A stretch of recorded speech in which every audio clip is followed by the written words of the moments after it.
I invite you all in this Tavia Patient Education webinar. Today is our second webinar. આજનો અમારો આ webinar બીજો webinar છે. आज का हमारा ये सेकंड वेबिनार है. हम हिंदी, गुजराती और इंग्लिश तीनों लैंग्वेज में थोड़ी थोड़ी बात करेंगे.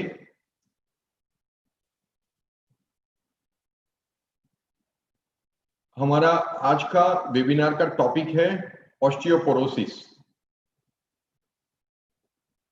दिस पिक्चर शोज कि bones they get gradually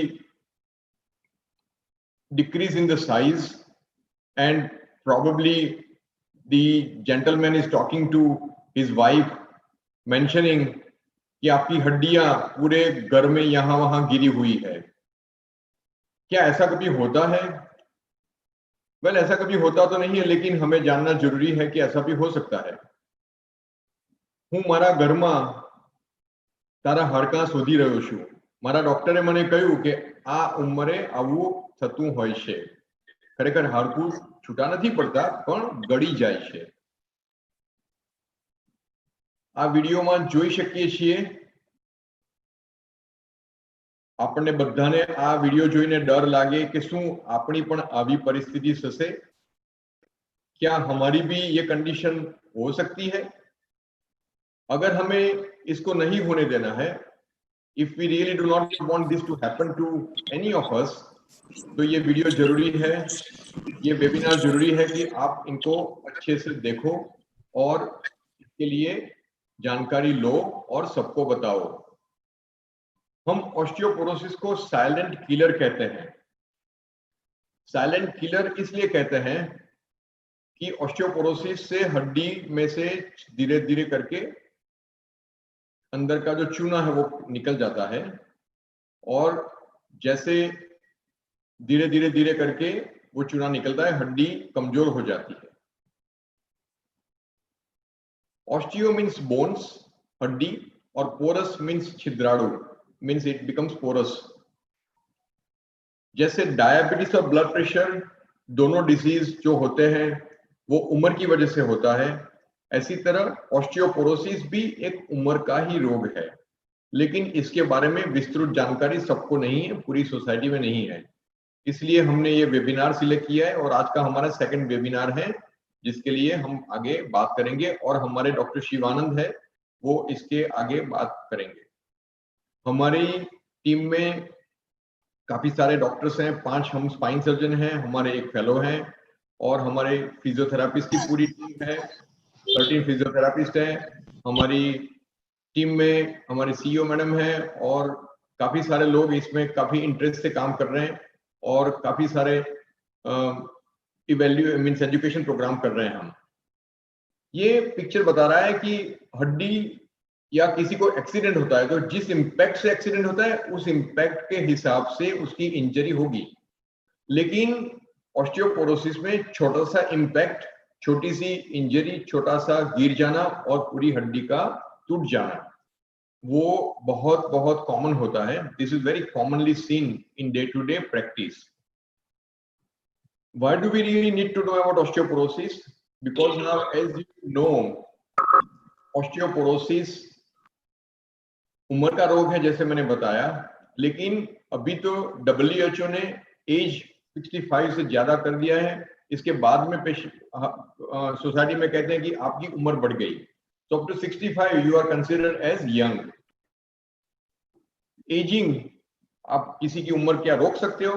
can you stop ageing? You can not stop ageing.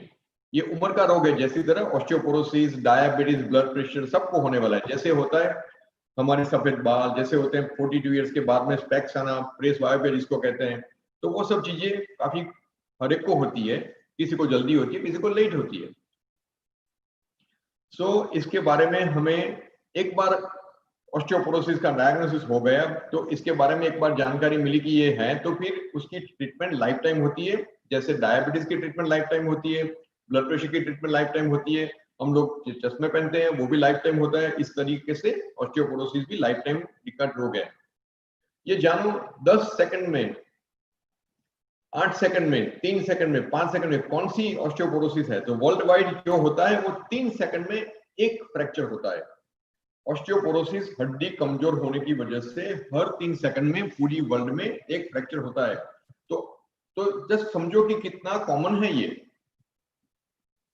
Fragility fractures 2 में से एक लेडी को होता है, फीमेल को 50 साल के बाद, और 50 साल के बाद 5 में से एक पुरुष को होता है। ये भी जानना बहुत जरूरी है क्योंकि इट इज दैट कॉमन। सो हमारे एशिया की कंडीशन थोड़ी डिफरेंट है क्योंकि जेनेटिकली हम एशियंस मिडिल फ्रेम में आते हैं। पूरी दुनिया के लोगों को देखो तो हमारा मिडिल फ्रेम होता है साइज वाइज। सो वो मिडिल फ्रेम में अगर देखो तो जेनेटिकली हमारा हड्डी का चुना, हड्डी का डेंसिटी कम होती है। तो इसीलिए प्रिडिक्ट किया है किसी ने कि 2050 में out of 2 hip fracture 1 will be because of the osteoporosis. तो वो भी काफी कॉमन है, काफी चौंकावनारी बात है।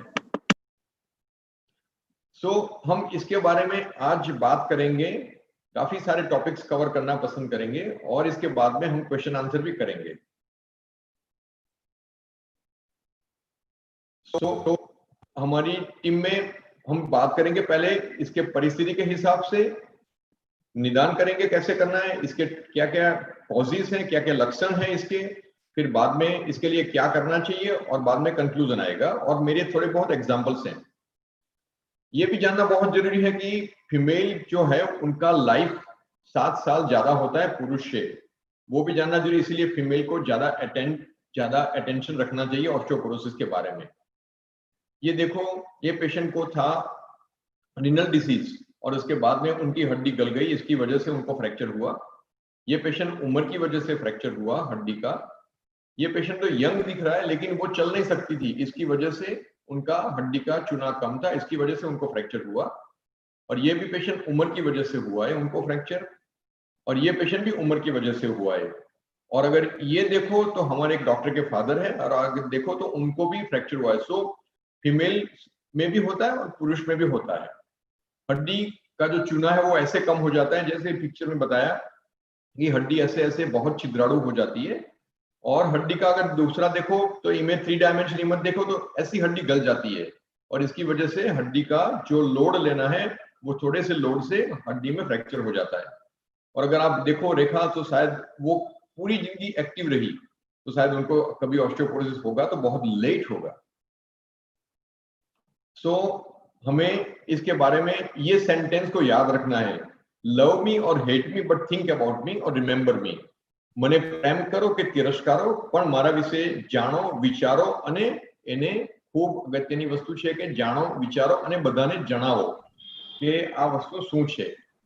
હવે આપણે ડોક્ટર શિવાનંદને સાંભળીશું અને ડોક્ટર શિવાનંદ છે એ અમારા સ્પાઇન સર્જન છે અને એ અત્યારે એમની વિડિયો પ્રેઝન્ટ કરશે।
Love me or hate me, but think about me or remember me.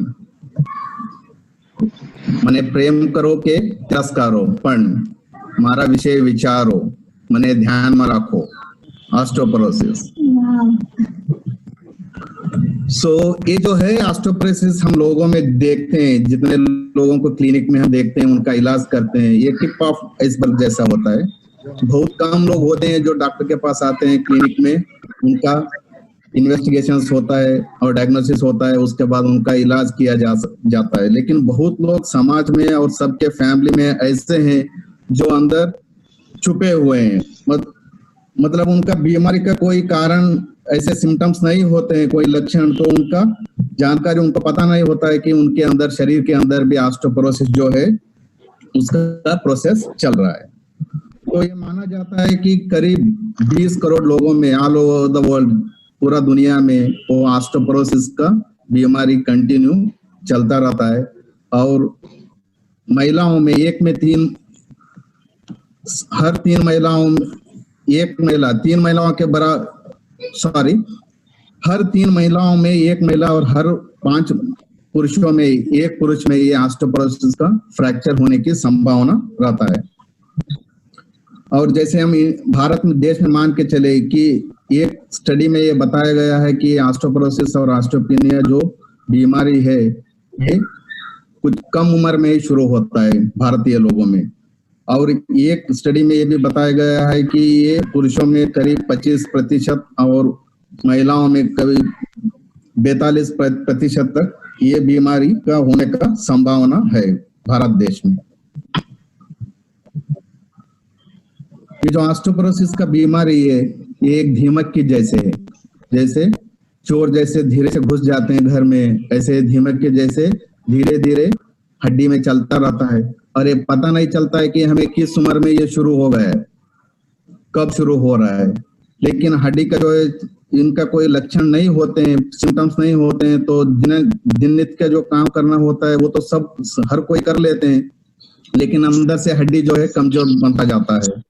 और कभी कभी हल्की सी स्लिप होके गिरने पर, और जो जहाँ पे चोट नहीं लगा है फिर भी बिस्तर से उठते वक्त और बिस्तर पे लेटते वक्त भी हड्डी के टूटने की चांस होता है। और कुर्सी से उठते वक्त और बैठते वक्त रीढ़ की हड्डी में फ्रैक्चर होने की संभावना होती है। और एक बार ये फ्रैक्चर हो गए तो इसका इलाज करना भी बहुत मुश्किल होता है, क्योंकि यहाँ पे 2 बीमारी हो जाते हैं। एक तो हड्डी कमजोर है, ऑस्टियोपोरोसिस अंदर से चल रहा है, और ऊपर से उसका फ्रैक्चर हो गया, तो दोनों का इलाज करना बहुत मुश्किल चीज होता है। और जो पैसे इसमें खर्च होते हैं वो भी जो है बहुत ज्यादा बढ़ जाता है।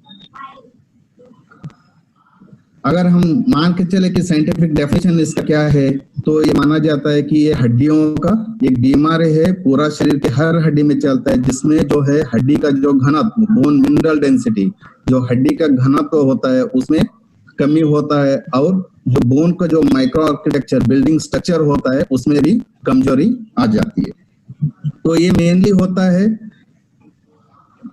जो ऑस्टियोब्लास्ट हमारे शरीर के अंदर जो हड्डी बनाते हैं, और ऑस्टियोक्लास्ट जो हड्डी को पिघला देते हैं, इन दोनों के बीच में समतोलन नहीं होता है। जबकि छोटे उम्र में ऑस्टियोब्लास्ट ज्यादा एक्टिव होते हैं तो हड्डी बहुत ज्यादा बनता है, तो बच्चों में हड्डी बहुत मजबूत होते हैं। लेकिन जैसे जैसे उम्र बढ़ता जाता है तो ऑस्टियोक्लास्ट ज्यादा काम करने लग जाते हैं और ऑस्टियोब्लास्ट कम काम करने लग जाते हैं, तो हड्डी का जो है नया हड्डी बनना कम हो जाता है, लेकिन हड्डी पिघलना जो है कंटिन्यू जारी रहता है, तो हड्डियां कमजोर हो जाती हैं। जो टाइप्स बताया गया है उसमें है प्राइमरी ऑस्टियोपोरोसिस और सेकेंडरी ऑस्टियोपोरोसिस। प्राइमरी ऑस्टियोपोरोसिस में टाइप 1 है जो महिलाओं में देखा जाता है, और ये बहुत जल्दी करीब 40 से 45 साल से शुरू हो जाता है। मोस्ट ऑफ द टाइम 65 साल से पहले ही ये महिलाओं में शुरू हो जाता है।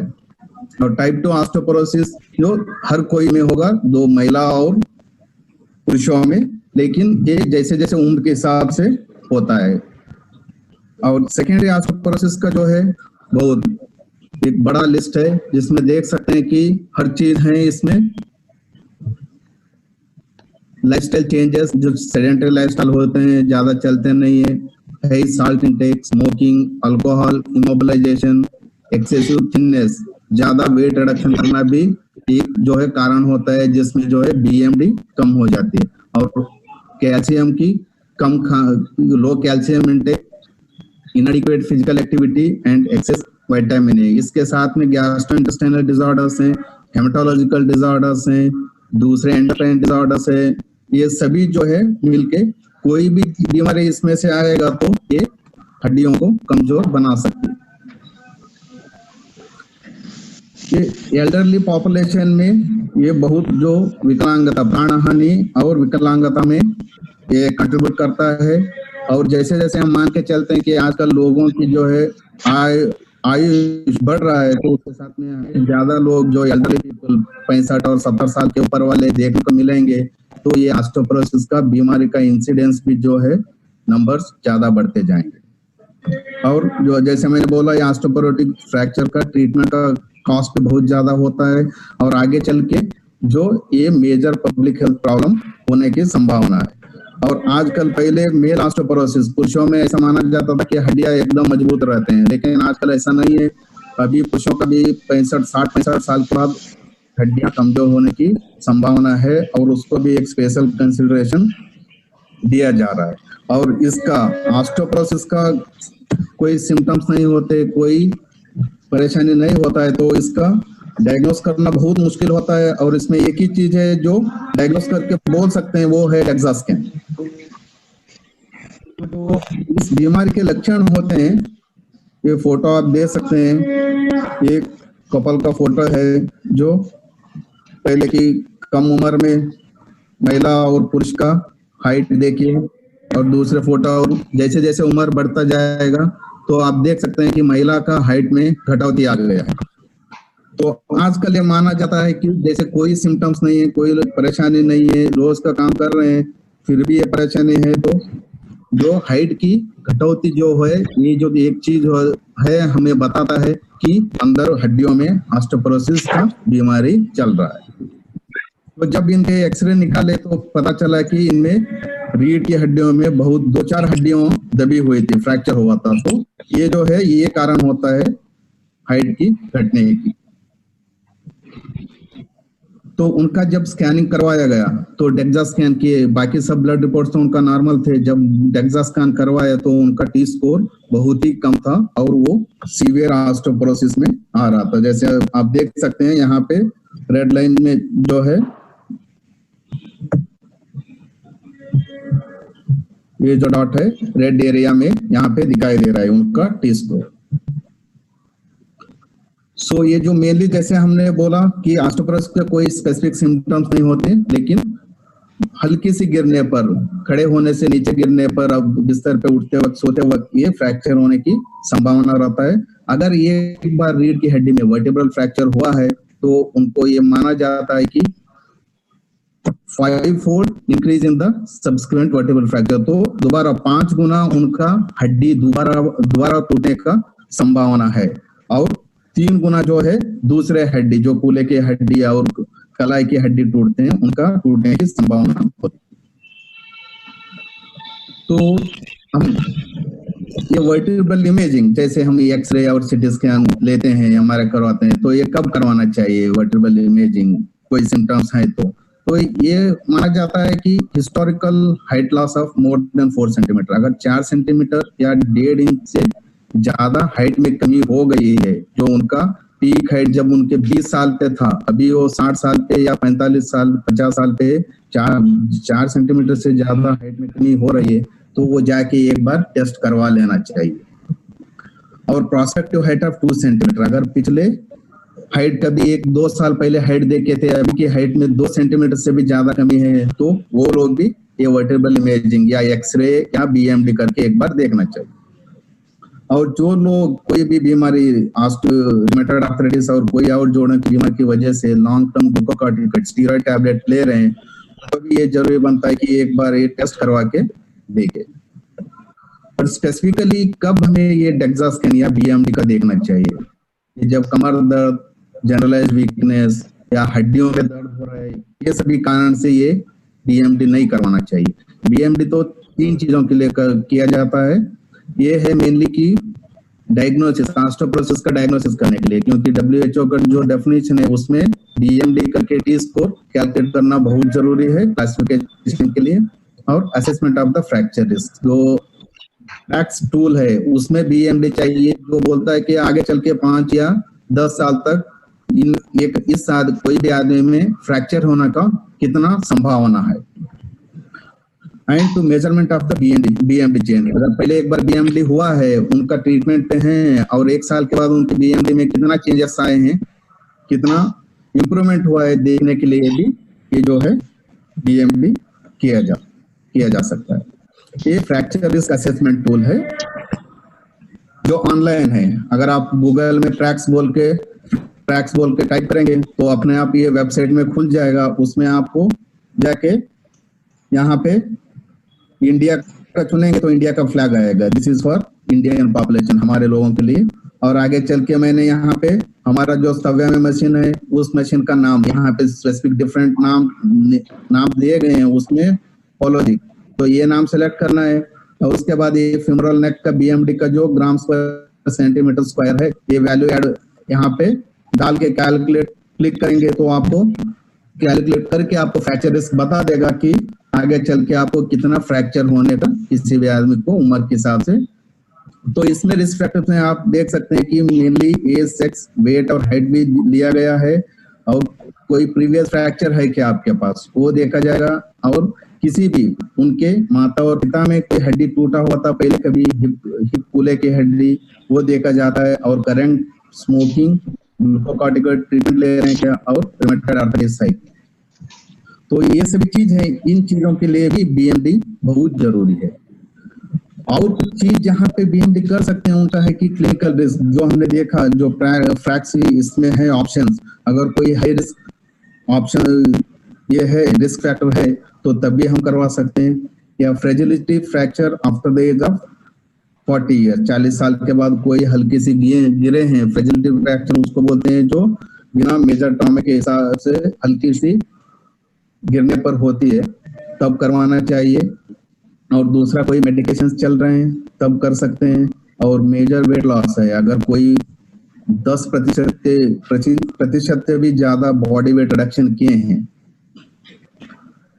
Eight the age of 25 years पे कितना था, अभी कितना है, अगर 10% से ज्यादा वेट रिडक्शन है तो वो भी ये बीएमडी स्कैन करवाना चाहिए। एंड पेरेंटल हिप फ्रैक्चर, अगर माता पिता का कभी भी हिप जॉइंट के आसपास में फिमरल नेक का या इंट्रोडक्टेड फ्रैक्चर हुआ है तो उनको भी जरूरी है कि एक बार ये बीएमडी करवा के देखें। ये बीएमडी मशीन का फोटो है जो सव्या हॉस्पिटल में है। अभी ये है जो वर्ल्ड हेल्थ ऑर्गेनाइजेशन ऑस्टियोपोरोसिस को क्लासिफाई करता है। तो इसमें आप देख सकते हैं क्लासिफिकेशन में लेफ्ट साइड में कि लिखा हुआ है कि normal, low bone mass, that is osteopenia, osteoporosis और एस्टैब्लिश्ड ऑस्टियोपोरोसिस। सो नॉर्मल जो होता है ये होता है जब टी स्कोर जो है ये -1 से -2.5 के बीच में होता है। तो लो बोन मास मतलब ऑस्टियोपोरोसिस एस्टैब्लिश नहीं हुआ है लेकिन बीएमडी में कमी आ रहा है, तो -1 and above is normal, -1 to -2.5 जो नेगेटिव में नीचे जा रहा है तो ये ऑस्टियोपेनिया बनता है। अगर -2.5 के नीचे टी स्कोर जाता है तो ये ऑस्टियोपोरोसिस होता है। तो ये सीवियर या एस्टैब्लिश्ड ऑस्टियोपोरोसिस कब बोलते हैं, जब पेशेंट का टी स्कोर ऑलरेडी -2.5 के नीचे है, हमें पता भी नहीं है कि कितने साल से वो था, लेकिन पेशेंट हमारे पास आता है तो एक फ्रैक्चर को होने के बाद ही आता है।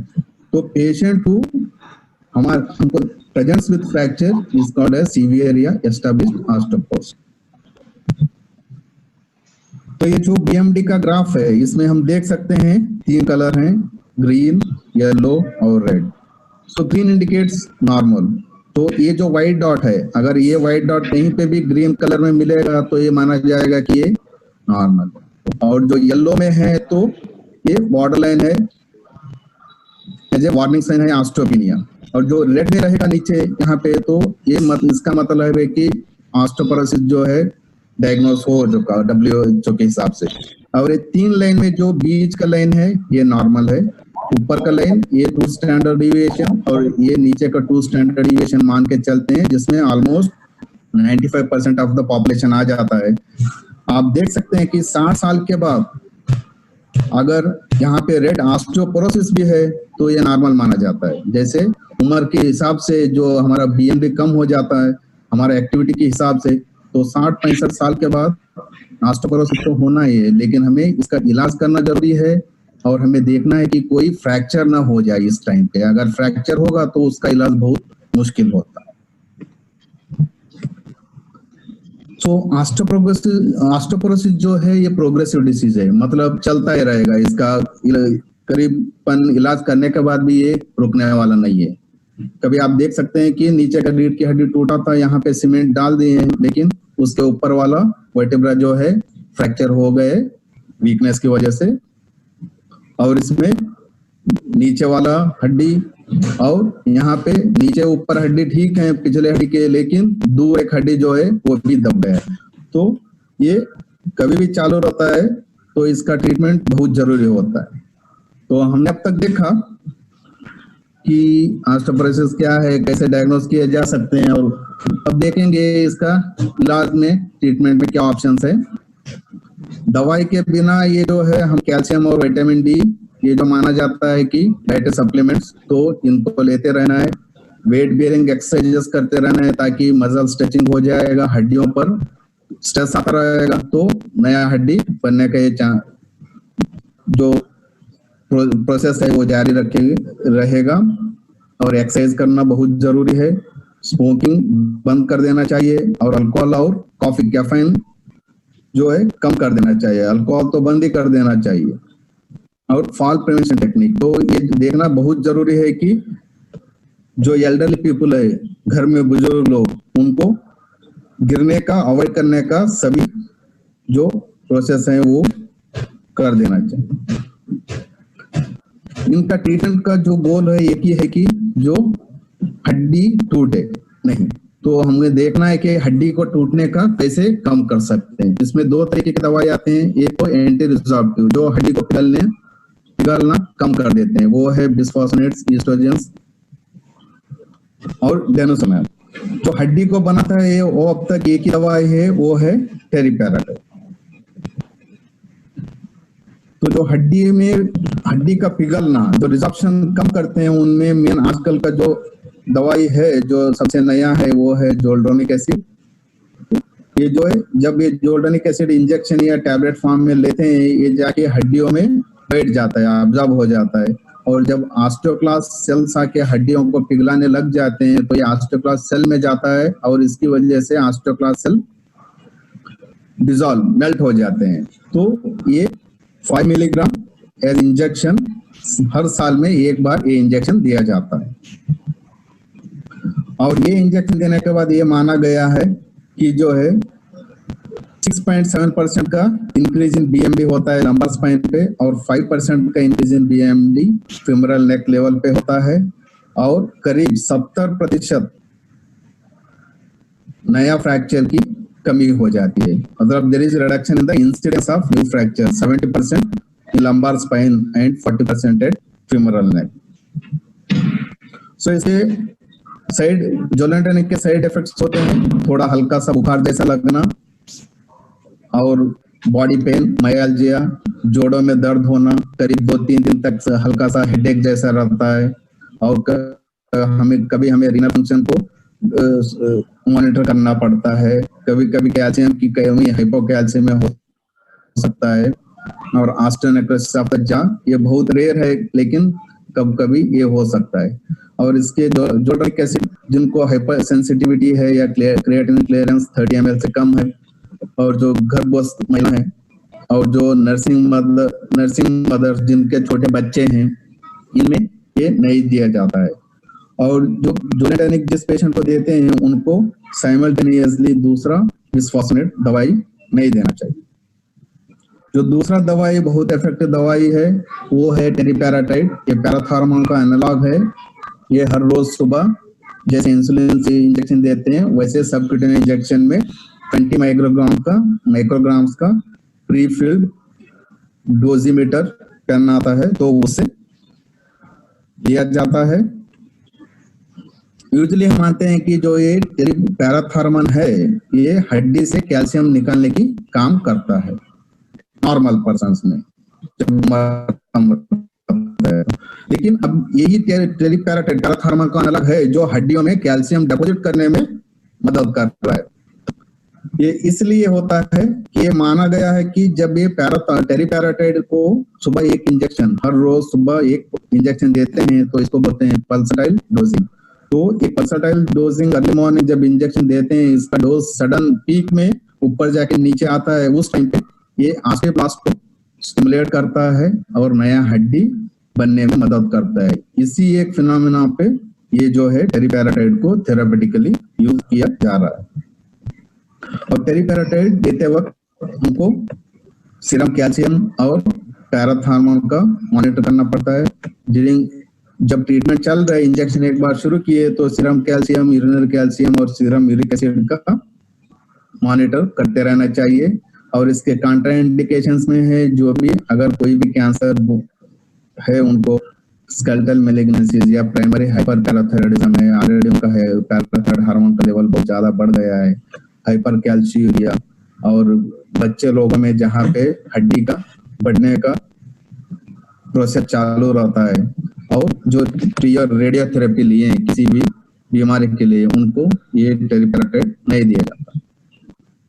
ये बताया जाता है कि टेरीपैराटाइड में कभी कभी ऑस्टियोसार्कोमा होने का चांस रहता है।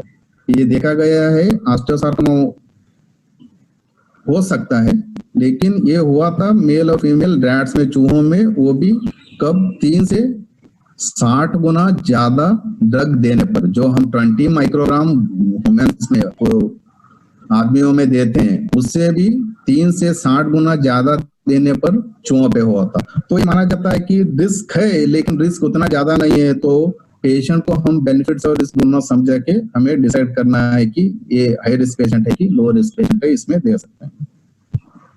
और एक नया ड्रग है जो बहुत अच्छा रिजल्ट देता है, वो है डेनुसोमैब। ये ह्यूमन मोनोक्लोनल एंटीबॉडी है जो रैंक लिगैंड को इनएक्टिवेट कर देता है।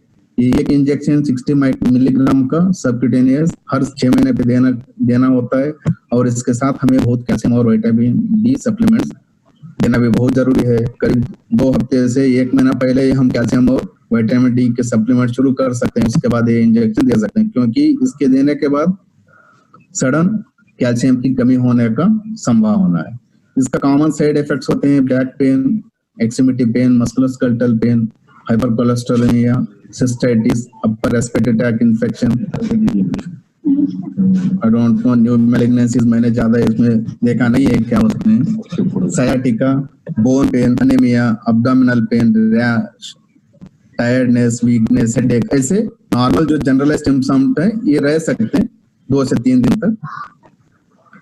जैसे मैंने बोला हाइपोकैल्सियम में इसका साइड इफेक्ट है, और marked elevation in PTH in patients with severe renal impairment and और रिसीविंग डायलिसिस में होता है।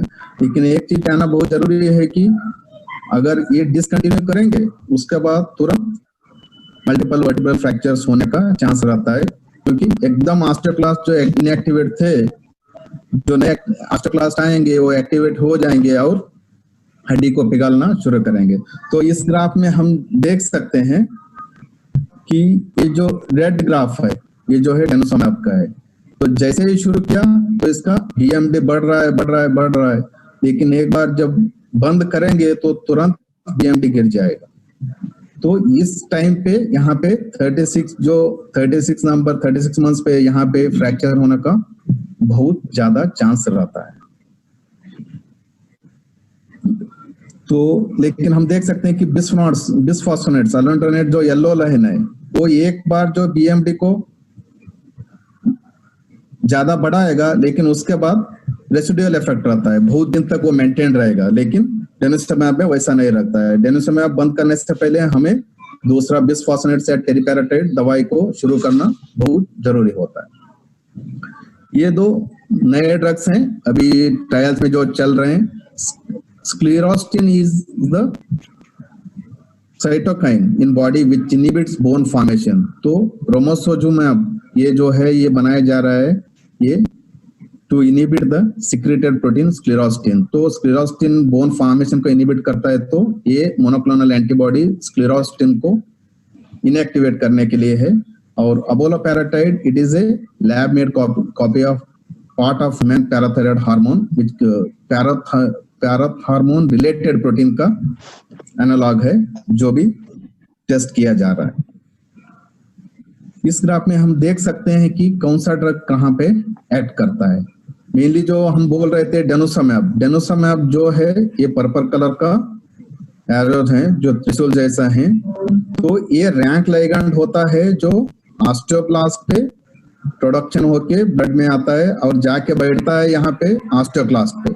जैसे ही ये प्रिकर्सर ऑस्टियोक्लास्ट पे बैठेगा तो ऑस्टियोक्लास्ट एक्टिवेट होके यहाँ पे आके इसको ऑस्टियोक्लास्ट एक्टिविटी शुरू करता है। तो डेनोसोमेब क्या करते हैं, जैसे ही हम डेनोसोमेब इंजेक्शन देंगे ये डेनोसोमेब ब्लड में जाएगा और रैंक लिगैंड को इनएक्टिवेट करेगा। जैसे रैंक लिगैंड को ये पूरा इनएक्टिवेट कर देता है तो यहाँ पे प्रिकर्सर ऑस्टियोक्लास्ट को कोई स्टिमुलस नहीं मिलता कि ताकि यहाँ पे बड़ा ऑस्टियोक्लास्ट बन के बोन को रिजॉर्व करे। तो ये पूरा के पूरा ऑस्टियोक्लास्ट को इनएक्टिवेट कर देता है तो बोन रिजॉर्प्शन जो है एकदम स्टॉप हो जाता है, ऑलमोस्ट कम्स टू जीरो। तो बिसफॉस्फोनेट्स हम देख सकते हैं जो रेड डॉट्स हैं वो बोन में इनकॉर्पोरेट हो गए, नीचे जाके जो बिसफॉस्फोनेट्स हैं कैल्शियम के साथ बोन में इनकॉर्पोरेट होते हैं। जब ऑस्टियोक्लास्ट आके बोन को खाने लग जाता है तो ये बिसफॉस्फोनेट्स ऑस्टियोक्लास्ट की बॉडी में जाएगा। फिर उसके बाद अपोप्टोसिस बोलते हैं, apoptosis is programmed cell death. तो अपने आप को जो है सेल डेथ हो जाएगा और ऑस्टियोक्लास्ट मार जाएगा। ईस्ट्रोजन जो है, ईस्ट्रोजन भी मेनली वो जो है ऑस्टियोक्लास्ट को ही स्टिमुलेट करने इनहिबिट करते हैं, यहाँ पे दिखाए हैं। और टेरिपेराटाइड एक ही चीज है जो ऑस्टियोब्लास्ट को स्टिमुलेट करेगा और नया हड्डी बनने में हेल्प करेगा। सो ये जो एक लिस्ट है, बड़ा लिस्ट जो दवाई है आजकल prevention and treatment of the osteoporosis. इसमें पहला वाला है ईस्ट्रोजन जो रूटीनली यूज नहीं करते हैं, प्रोलाक्सिफिन, लेकिन दिया जा सकता है। इसमें मेनली यूज होता है पोस्ट मेनोपॉजल ऑस्टियोपोरोसिस में। इसको प्रिवेंशन और ट्रीटमेंट में दोनों में यूज किया जा सकता है, 60 मिलीग्राम पर ओरल पर डे। फिर उसके बाद आते हैं बिसफॉस्फोनेट्स, इबानड्रोनेट, अलेंड्रोनेट, रेजिड्रोनेट और जोल्डोनिक एसिड।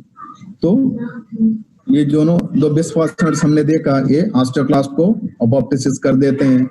तो इसमें नया जो है जोल्डोनिक एसिड है जो इंजेक्शन हर साल में एक बार ही देना होता है और इसका साइड इफेक्ट्स भी बहुत कम होते हैं।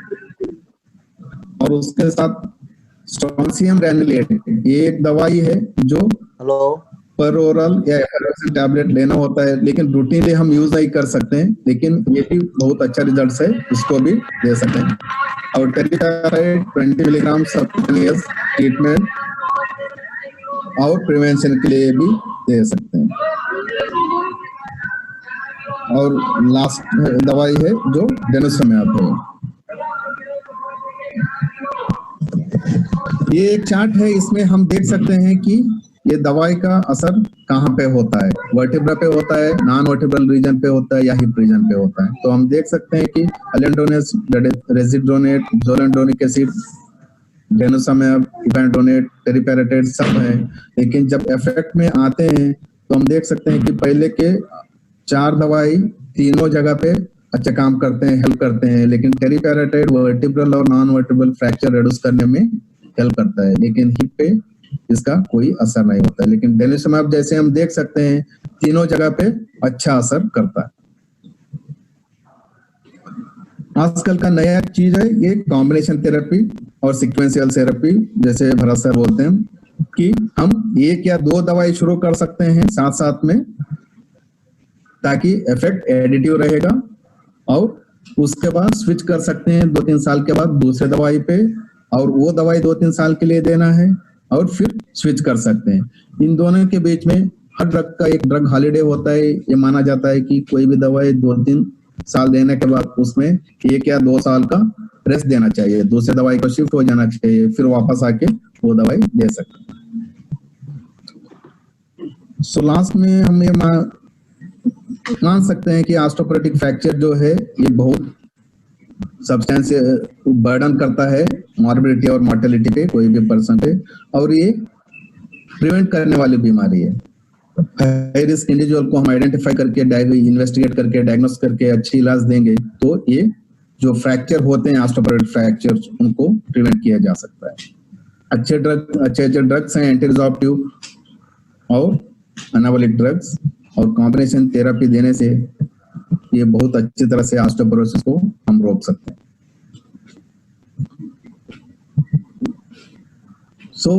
फिर हम वहीं पे आ गए कि love me or hate me, but think about me, remember me. My daughter was reading 2-3 times this one. उसको बहुत ये फीमेल है 70 साल 70. She came with significant pain in the leg and she was treated by medicines and spray and all sorts of things. But when we get some patient, somebody who has multiple fractures, we should think of other conditions like cancer of the bone. It can lead to significant collapse of these vertebrae. As you can see in this case, काफी सारी हड्डियां दब गई है और ये जो है वो नॉर्मल शेप है.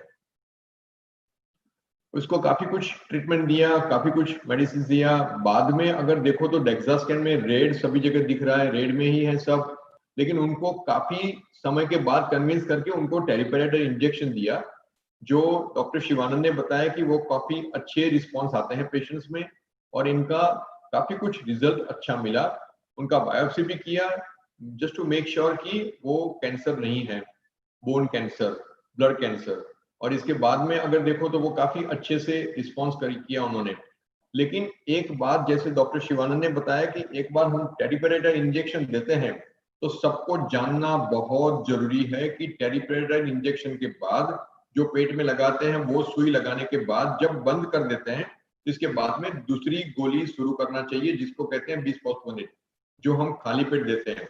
अगर वो गोली शुरू वक्त में नहीं करते, if you do not start that medicine on time, तो पेशेंट का हड्डी ज्यादा दोबारा सॉफ्ट हो जाती है. तो इसके लिए बहुत जरूरी है कि एक बार वो टेरिपेरेटाइड या फिर वो जो इंजेक्शन कहते हैं डेनोसोमब, जो डॉक्टर शिवानंद ने बताया, वो दोनों अगर शुरू करते हैं तो इसके बाद में वो खाली पेट वाली दवाई शुरू करना चाहिए जब भी आप वो दवाई वो इंजेक्शन बंद करो तब. तो इनका 4 साल के बाद अगर देखो तो काफी कुछ अच्छा रिजल्ट मिला. ये वर्टेब्रोप्लास्टी जब हम हड्डी में सीमेंट डालते हैं जिसको हम वर्टेब्रोप्लास्टी कहते हैं, तो अगर ये पेशेंट देखो तो हड्डी गिर गई लैडर से और इसके बाद में इनको फ्रैक्चर हुआ. और देखो आप, ये फ्रैक्चर था, काफी कुछ कोलैप्स हुआ है वर्टिब्रा और कई बार हील नहीं होता है, तो फिर हम ऐसी तरह हम सीमेंट डालते हैं उसमें. और वो सीमेंट डालने के बाद यही एक प्रोसीजर है और दूसरी एक प्रोसीजर है हमारी एंडोस्कोपी प्रोसीजर. वो दोनों प्रोसीजर के बाद में ऑपरेशन के बाद पेशेंट चल के ऑपरेशन थिएटर के बाहर जाता है.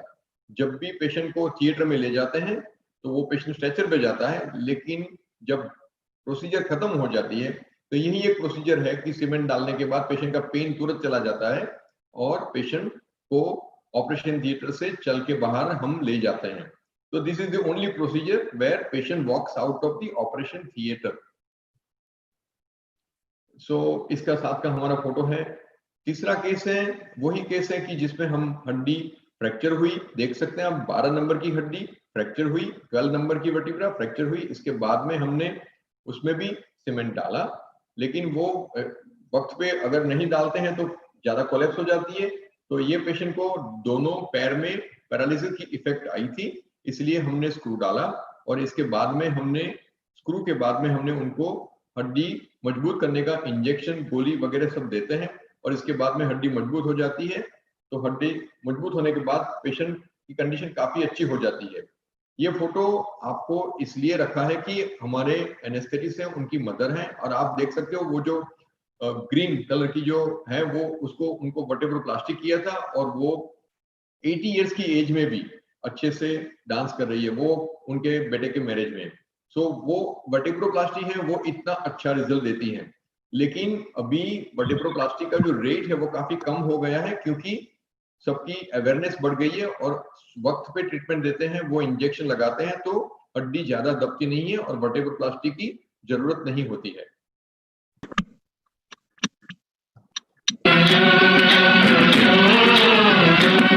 मेरे देश की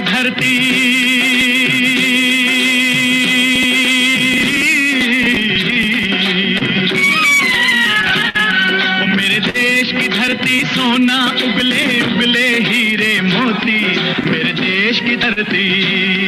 मेरे देश कोलंबस छुट्टी है आई, आओ कोई नया मुल्क ढूंढे चल के भाई.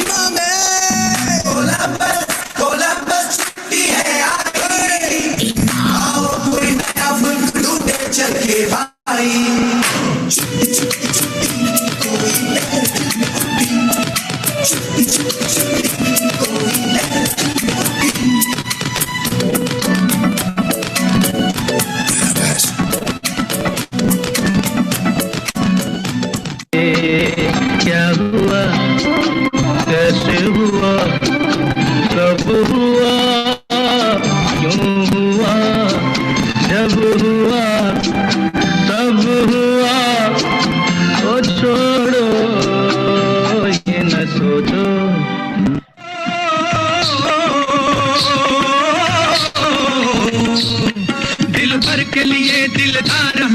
दुश्मन के लिए तलवार है हम, मैदान में अगर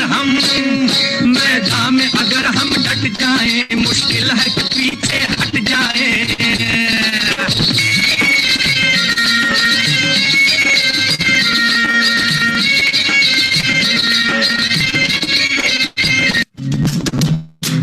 जहाँ तेरी ये नजर मेरी जान मुझे खबर है, जहाँ तेरी ये नजर मेरी जान मुझे खबर है, बचना सका कोई आए कितने लंबे हैं मेरे हाथ कितने, किधर यार ध्यान किधर है, अरे किधर यार ध्यान किधर है, जहाँ तेरी ये नजर है मेरी जान मुझे खबर है।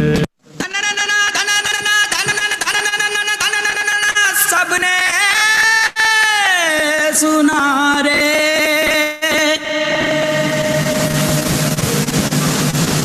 जागी जागी है नदी सारी और जागा जागा है अंबर, जागी जागी है नदियां सारी और जागा जागा है सागर। जागो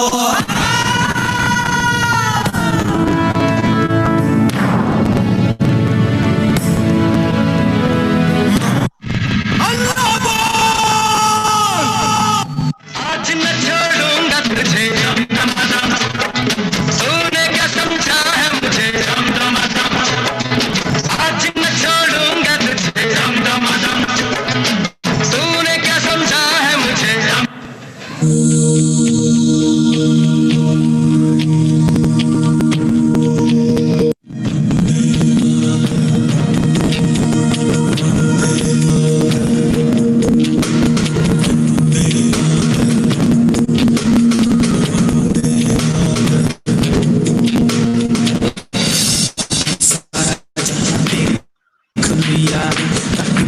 तेरे जैसा कोई नहीं है, नहीं सौ दुनिया घुमा है, नहीं कहीं तेरे जैसा कोई नहीं। मैं गाया चाहूं बस तेरी याद थी, जो मेरे साथ तुझको तड़पा दिला दी, सबसे प्यारी तेरी सूरत प्यार है, बस तेरा प्यार ही।